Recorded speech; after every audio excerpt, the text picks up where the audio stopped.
அதே சால விசேஷம். எம்பெருமான் உலகமெல்லாம் ஆண்டு கொண்டிருக்கின்ற பரம்பொருள் இவ்வுலகிலும் கூட தன்னுடைய ஆளுகையை நிலைநாட்டுவதற்காக பல திவ்ய தேசங்களை உருவாக்கியிருக்கிறார்.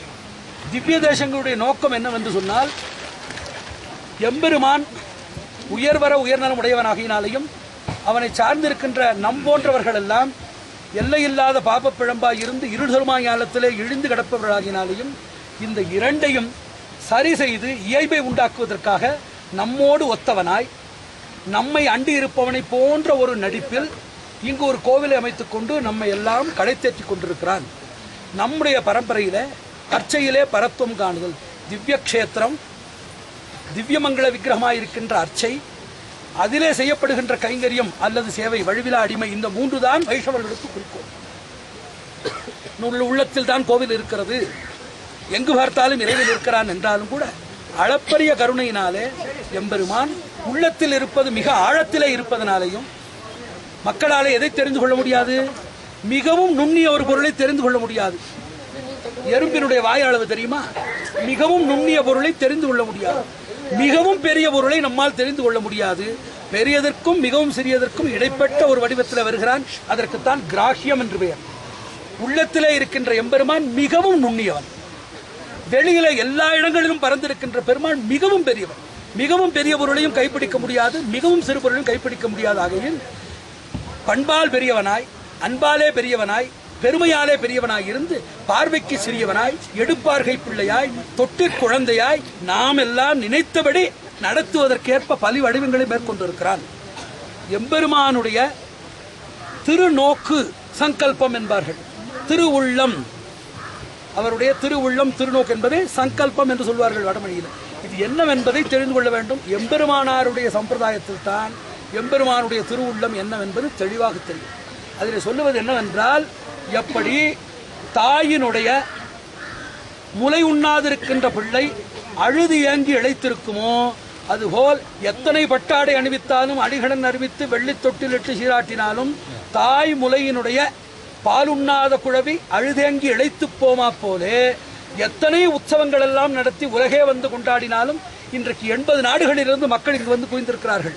பிரான்ஸ் என்ன, அர்ஜென்டினா என்ன, பிரேசில் என்ன, அமெரிக்கா என்ன, பெல்ஜியம் என்ன, ஸ்வீடன் என்ன, சுவிட்சர்லாந்து என்ன என்று உலகில் இருக்கின்ற பல நாடுகளிலிருந்து வந்திருக்கிறார்கள். ஆனால் தவித்தவனுக்கு நீரை விட்டுவிட்டு உடலிலே சந்தனம் பூசி அறுசுவை உண்டி கொடுத்து மாலைகள் எல்லாம் அணிவித்து தேரின் மீது அமர்வித்து தங்கத்திலே மணுமகடம் சூட்டினால் விடாய்த்திருப்பவனுக்கு நீரை அல்லவா தர வேண்டும்? எத்தனை மக்கள் இங்கு வந்து எத்தனை பல்லாண்டு பாடினாலும், என்ன அணிமணி நலன்களை எல்லாம் கூட்டி இங்கு பெருமைகளை விரித்தாலும், பல்லாண்டு பல்லாண்டு என்று அவன் திருவடியை தவிர மறந்தும் புறந்தொழாத ஒருவன் வந்து இங்கு வழிபட்டால் எம்பெருமானுக்கு வருகின்ற நிறைவு இருக்கிறதே, அந்த நிறைவு எதிலும் இல்லை.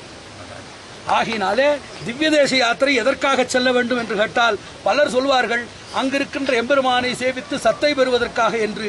ஆனால் எம்பெருமானாருடைய தரிசனத்திலே எம்பெருமானுக்கு சத்தை தருவதற்காக மயங்கி இருக்கின்ற, தாயினுடைய முலைப்பாலின்றி தவித்திருக்கின்ற, அடியார்களுடைய அருள் அரவணைப்பும் அன்பின் பாரிப்பும் இல்லாமல் ஏங்கி இழைத்திருக்கின்ற, உதடு வெடித்து கண்கள் பூத்து மூக்கெல்லாம் விடைத்து உடலெல்லாம் வேர்த்து தளர்ந்திருக்கின்ற எம்பெருமானுடைய திருவுள்ளம். எம்பெருமான் எப்படி இருப்பான் என்று யாரையாவது கேட்டால் ஒருவர் சொல்லுவார், ஸ்வயம் பிரகாசமாக, அறிவின் மயமாக, ஆற்றல் பிழம்பாக, உலகிலேயாம் கடந்தவனாக, எல்லாவற்றிலும் இருப்பவனாக, நம்மாலே கண்டறிய முடியாதவனாக, உலகை காவல் வச்சுபவனாக இருப்பான் என்று ஒருவர் சொல்லுவார். அவருக்கு பரத்வ திருஷ்டி உள்ளவன் என்று பெயர். என்ன சொல்ல வேண்டும்? பரத்வ திருஷ்டி உள்ளவன் என்று பெயர். இரண்டாவதாக எம்பெருமான் எப்படி இருப்பான் என்று கேட்டால், சங்குடு சக்கரம் ஏந்தும் தடக்கையன், செந்தாமரை கண்ணன், அழகிய புன்முறுவல் வாயுடையவன், மகர நெடுங்குடையான், மிக உயர்ந்திருக்கின்ற உலகத்துக்கு அரசன் என்று காட்டுகின்ற மகுடம் உடையவன், கையிலே 4 விதமான பொருள்களை ஏந்திக் கொண்டிருப்பவன், இடையில மேகலை அணிந்தவன், திருவும் மருவும் சேர்ந்திருக்கின்ற மார்பினன், அலைகடல் துயிலவன், புல்லூரும் பொன்மலை என்றெல்லாம் சொல்வார்கள். அவளுக்கு திவ்யமங்கள விக்கிரக திருஷ்டி என்று பெயர். ஆனால் எம்பெருமானுக்கு அடிமையே செய்ய வேண்டும் என்று இருக்கின்ற கைங்கரிய நிஷ்டர்களை எம்பெருமான் எப்படி இருப்பார் என்று கேட்க வேண்டும். ஆழ வந்தாரை கேட்பார்கள், எம்பெருமான் எப்படி இருப்பான் என்று கேட்டால், எம்பெருமான் மேனி வற்றி நாக்கு வெளுத்திருக்கும் என்று ஆள வந்தார் சொன்னார். ஏன் என்று கேட்டால், நல்ல ஒரு ஆத்மாவை பார்க்க வேண்டுமே என்று சொல்லி அவர்களுக்காக ஏங்கி ஏங்கி மேனி வற்றி இருக்கும். அப்படி வருபவர்கள் கூட அவரிடத்தில் பிற பலன்களை வேண்டுவதனால மயிர்ச்சோரை விலக்கி நாக்கு வற்றி இருக்கும். மயிர்ச்சோரை விலக்குபவனுக்கு பசியினாலே நாக்கு வற்றி விடுமாம். அதுபோல எம்பெருமான் நாக்கு வற்றி இருக்கும். எம்பெருமானை வேதங்கள் எப்படி சொல்லின, ரிஷிகள் எல்லாம் எப்படி அவரை வர்ணித்தார்கள், உலகமெல்லாம் எப்படி கொண்டாடுகிறது. ஆனால் யாருக்கும் தெரியாத ஒரு நுட்பமான ஆழ்ந்த நினைவு எம்பெருமானாருடைய சம்பந்தம் உள்ளவர்களுக்குத்தான் தெரியும். ஆகையினால இங்கிருக்கின்ற எம்பெருமான் நன்றாக இருந்தால் எல்லாமே நன்றாக இருக்கும். அடியார்கள் வாழ நாம் வந்து விட்டோம். நம்முடைய வாழ்க்கை என்ன? அடியார்கள் வாழ வென்றால் என்ன அர்த்தம்? அடியார்களுக்கு வாழ்வு எங்க இருக்கிறது? மீனுக்கு வாழ்வு என்ன? நீரிலே இருப்பது.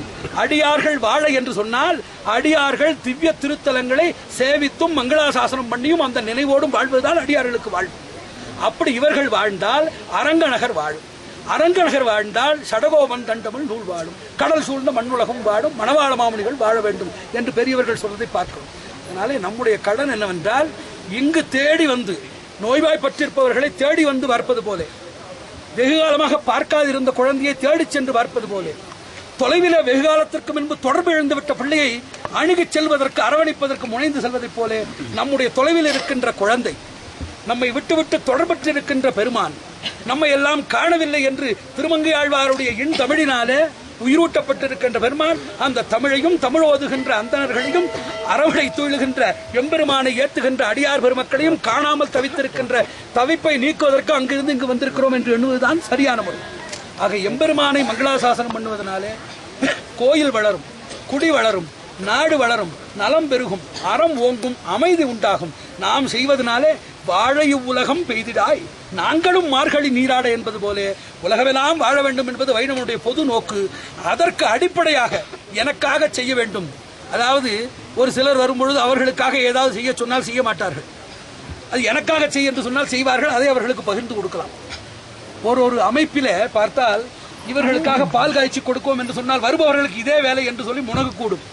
எனக்கு 10 படி பால் வேண்டும் என்று சொன்னால் அந்த பால் கிடைத்துவிடும். ஏனென்றால் என்னோடு இணக்கம் இருப்பதனாலே அதை 10 பேருக்கு பகிர்ந்து கொடுக்க முடியும். அதுபோல் ஆண்டாள் அனைவருக்கும் தர வேண்டும் என்றால் பழி உள்ளவர்கள் பாவம் செய்தவர்களாக இருக்கின்ற மக்களுக்கு எதற்கு தர வேண்டும் என்று எம்பெருமான் முனையக்கூடும். முனிதல் என்றால் கோபித்தல், சினவக்கூடும். இந்த சினத்தை நீக்குவதற்காக நாங்களும் மார்கழி நீராட, அவர்களின் பொருட்டு தராவிட்டாலும் நாங்கள் மார்கழி நீராட வேண்டும் என்பதற்காகவாவது மழையை நீ பொழிய வேண்டும் என்று அவர்கள் வேண்டுகிறார்கள். அதுபோல நாம் எம்பெருமானை சேவிக்க வேண்டும், வளம் பெற வேண்டும் என்கிற நினைவோடு எல்லோரும் எல்லா நலம் பெற வேண்டும் என்ற உயர்ந்த நோக்கத்தோடு வருவோம். எல்லோருக்கும் ஒரு ஆற்றல் இருக்கிறது. எப்படி முதலைக்கு நீரிலே ஆற்றல் இருப்பதை பார்க்கிறோம், யானைக்கு ஒரு இடத்துல ஆற்றல் இருப்பதை பார்க்கிறோம். அதுபோல அடியார்களுக்கெல்லாம் எம்பெருமானுடைய சன்னிதானத்தில் பெரும் பூரிப்பு என்கிறார்கள். எம்பெருமானுக்கு பூரிப்பு, அரும்பூரிப்பு, பெரும் பூரிப்பு என்று வைத்திருக்கிறார்கள். அடியார்களை எப்பொழுது பார்த்தாலும் பூரிப்பு தான். இவன் என்ன வந்து கொண்டே இருக்கிறானே 10 வருடமாக என்று எம்பெருமான் யாரை குறித்து எண்ணுவதில்லை. அது பூரிப்பு. அரும்பூரிப்பு என்றால் கோவிலுக்கு வராதவன் வந்தால், வந்து ஏதாவது வேண்டுபவன் வேண்டாமல் இருந்தால், தனித்து வருபவன் குழுவோடு இருந்தால், எம்பெருமானிடத்தில் முழுமையாக பணியாதவன் புகழொன்றில்லாடியன் உன்னடி கீழ் அமர்ந்து புகுந்தேன் என்றால் அரும்பூரிப்பு வரும். பல அடியார்கள் சேர்ந்து இணைந்து வராதவர்கள் வந்துவிட்டால் அது பெரும் பூரிப்பு. இன்று எம்பெருமானுக்கு பெரும் பூரிப்பை வழங்கி இருக்கிறோம். அது நாம் நெற்றியிலே அவனுடைய திருப்பொலிந்த சேவடியை அணிந்ததனுடைய பலன், அவனுடைய திருநாமத்தை சொன்ன பலன். இன்று வந்து அவனை சேவித்து மங்களாசாசனம் செய்தது. இங்கு எம்பெருமானாருடைய நெறி ஓங்க வேண்டும். இங்கு இருப்பவர்களோடு கூடி பேசிக்கொண்டு ஒரு அறக்கட்டளை அமைத்து திருமங்கையாழ்வார் எம்பெருமானார் அவர்களுடைய உரைகின்ற திருக்கோவிலோடு இங்கு இருக்கின்ற முக்திநாதருக்கு நம்முடைய மரபின்படி ஒரு பெரிய கோயிலை அமைக்க வேண்டும் என்று இங்கு இருப்பவர்கள் சொல்லிக் கொண்டிருக்கிறார்கள். 10 வருடங்கள் கழித்து வரும் பொழுது சீரிய வசதிகளுடன், சாலை வசதியுடன் வந்து இருந்து 10 நாட்கள் தங்கி நம் முறைப்படி 4000 ஓதி பெருமாளை சேவிக்கின்ற பெரும் பெற்ற எம்பெருமான் நல்குவார். அது உண்டாக வேண்டும் என்று அந்த எம்பெருமானுடைய திருவடிகளை வேண்டிக் கொண்டு அமர்கிறேன். நாராயண நாராயண.